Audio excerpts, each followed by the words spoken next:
గా ఆయన విమర్శ చేయకపోతే ఆ పార్టీకి ఉనికి ఉండదు. ఆయన వర్షన్ ఆయన మాట్లాడుతున్నాడు. కానీ సార్ ఒక్క మాట మనం ఒప్పుకోవాలి. వాళ్ళు ఒప్పుకుంటారా, డైరెక్ట్గా ఒప్పుకోరా, బీజేపీ శాసనసభ్యుడు ఒప్పుకుంటాడా లేదా. కానీ సార్ మళ్ళీ కూడా చెప్తున్నా, ఈరోజు బట్టి విక్రమార్క ఫైనాన్స్ 1,00,000 కానీ 50,000 కానీ ప్రతిదీ కూడా ఆచి చూసి సంతకాలు చేసే పరిస్థితి ఎందుకుంది అని అంటే, ఆ రోజు కేసీఆర్ గారు అడుగు కూడా ఉంచకుండా 8% ఏదో కమిషన్ అని చెప్పి అంటున్నాడు. 8% కమిషన్ అని అంటున్నారు ఆయన. సార్ ఇప్పుడు మనం ఏం చేస్తాము, ఇప్పుడు నిందలకు దానికి మనము నిందల అంటే ప్రతిపక్షాలు కానీ బయట అంతకుముందు ప్రధానమంత్రి నరేంద్ర మోడీ తెలంగాణ వచ్చినప్పుడు RR ట్యాక్స్ అన్నారు. ఇప్పుడు ఈయన 8% అంటున్నారు. బిల్లుల మీద కమిషన్లు అని అంటూ ఉన్నారు. అంటే నేను ఏమంటున్నాను సార్, ఈ రూలింగ్లో ఉన్నప్పుడు అపోజిషన్ ఎవరైనా డ్రాగన్ ఫ్రూట్ సాగు చేస్తూ 50 లక్షలు సంపాదిస్తున్నారు శ్రీనివాసరెడ్డి గారు.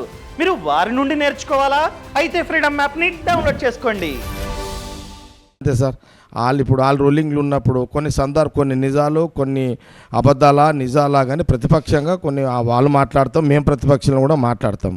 కానీ దురదృష్టం ఏంటంటే ఇన్ని మంచి పనులు కొన్ని అని మేము ఇచ్చిన మాటలు నిలబెట్టుకున్న ప్రక్రియలో చేస్తున్న దాన్ని డైవర్షన్ చేయడానికి కమిషన్ల పేరు మీద ప్రతిపక్షాలు సోషల్ మీడియాని బాగా వాడి ప్రచారంలో తీసుకొచ్చి ఈరోజు TV9 డిబేట్లో చర్చకు వచ్చేటట్టు చేసిరు అని అంటే అది బురద జల్లి దాన్ని బాగా ప్రచారం చేసి సార్ సోషల్ మీడియాలో నంబర్ 1 ఎక్స్పర్ట్లు ఎవరయ్యా అంటే బీజేపీ బీఆర్ఎస్ఏ. వాళ్ళు దానికి ఇక ప్రొఫెసర్లే కదా దానికి. ఇక అంటే ఇక పందిని నందిని జనాలను నమ్మించే దాంట్లో ఎక్స్పర్ట్లు ఎవరయ్యా అంటే ఈ 2 పార్టీలే. మా బ్యాడ్ లక్ ఏంటంటే మాకు అది రాదు సార్. మా ప్రాబ్లం కాంగ్రెస్కి అది రాదు. మేము అక్కడ ఫెయిల్ అవుతున్నామండి. మేము చేసిన పనులే చెప్పుకోలేకపోతున్నాం సార్. ఇన్ని నిందలు వేస్తున్నారే సోషల్ మీడియా అండి. బీజేపీ తెలంగాణలో అధికారం రాదు కాబట్టి వాళ్ళ బాధ వాళ్ళకు, ఇది 100% కరెక్ట్. వాళ్ళైతే రారు. తెలంగాణ రాష్ట్రంలో బీజేపీ అధికారం ఎప్పటికీ రాదు, రాసి పెట్టుకోండి. కానీ ఈ రెండు సోషల్ మీడియా మేమేమో వీక్. ఏది ఇలాంటి దొంగ ప్రచారం చేసేట్లో మా కాంగ్రెస్ పార్టీ వీక్. కానీ వీళ్ళు ఎక్స్పర్ట్లు, ప్రొఫెసర్లు, లెక్చరర్లు అసలు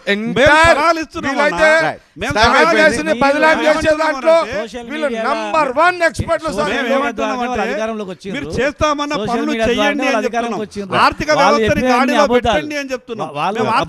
ఒక్క మాట చివరిగా లాస్ట్ ఛాన్స్ లో ఏంటి చెప్పండి సార్. మేము ఒక మాట మళ్ళీ తెలంగాణ ప్రజలకు మా ప్రభుత్వం ఉంది, మేము చెప్పుకునే అవకాశం మాకు ఇవ్వండి. తెలంగాణ ప్రజలారా, ఈ రాష్ట్ర ముఖ్యమంత్రి రేవంత్ రెడ్డి గారు అండ్ డిప్యూటీ సీఎం బట్టి విక్రమార్క గారు, శ్రీధర్ గారు, ఉత్తమ్ కుమార్ రెడ్డి గారు, గోమర్ రెడ్డి గారు, ఇంకా ఎంటైర్ పొంగులేటి గారితో రెవెన్యూ మినిస్టర్ కాబట్టి ఎంటైర్ మిగతా క్యాబినెట్ మినిస్టర్లు అందరూ కూడా సోనియా గాంధీ, రాహుల్ గాంధీ గారు కాంగ్రెస్ పార్టీ ఎన్నికల కంటే ముందు ఏ హామీ అయితే మీకు ఇచ్చిర్రో మేము సంవత్సరమైన దాంట్లో మీకు ఎగ్జాంపుల్గా తెలంగాణ ప్రజలు, మహిళలు అందరూ గమనించండి. డబ్బులు లేవు కాబట్టి ఆలస్యం అవుతుంది, ఖజానా ఖాళీ ఉంది కాబట్టి ఆలస్యం అవుతుంది. మీరు కూడా ప్రతి ఇంట్లో ఒక తల్లి, ఒక చెల్లె, ఒక తండ్రి, ఒక కొడుకు, మీకు కూడా బాధ్యతలు తెలుసు. ఇంట్లో డబ్బు లేదు, మాకు టైం ఇవ్వాలండి. గవర్నమెంట్ సార్, మాది గవర్నమెంట్ సార్. ఇవ్వండి ప్లీజ్ సార్, మాది గవర్నమెంట్. ప్లీజ్ సార్ 1 సెకండ్ ఇవ్వండి మాకు సార్. మేము ఎందుకంటే మా 1 ఇయర్ మీద క్లారిటీ రావాలి ప్రజలకు. మీరు ఇంత మంచి డిబేట్ పెట్టి మా ఒపీనియన్స్ పోకపోతే ప్రజలు తప్పుగా అనుకుంటారు.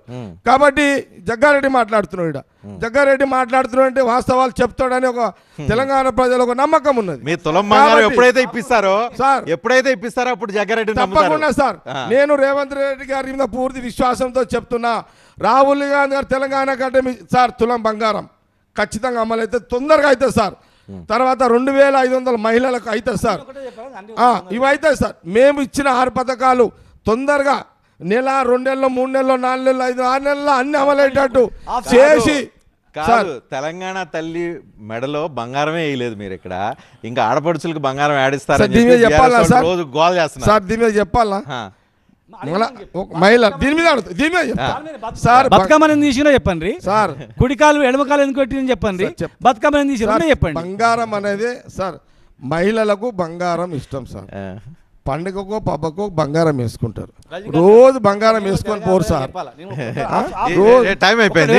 సరే, ఇంకో సందర్భంలో డేలాండ్ సెక్షన్ ఉంది. జగ్గారెడ్డి గారు చెప్పిన నేను కూడా తెలంగాణ ప్రజలు చెప్తున్నా, జగ్గారెడ్డి గారు ఒక డేట్ చెప్పకుండా ఎప్పుడు అమలు చేస్తామనేది కాల వ్యవధి చెప్పకుండా మేము చేస్తాము అని చెప్తే మీరు నమ్ముతారా?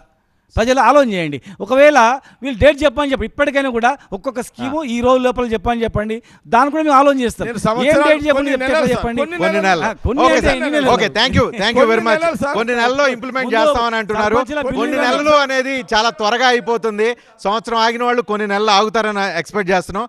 కొన్ని నెలల తర్వాత కనుక అది అమలు అవుతుందా లేదా, అమలు అవ్వకపోతే ఏంటి అనేది ప్రజలు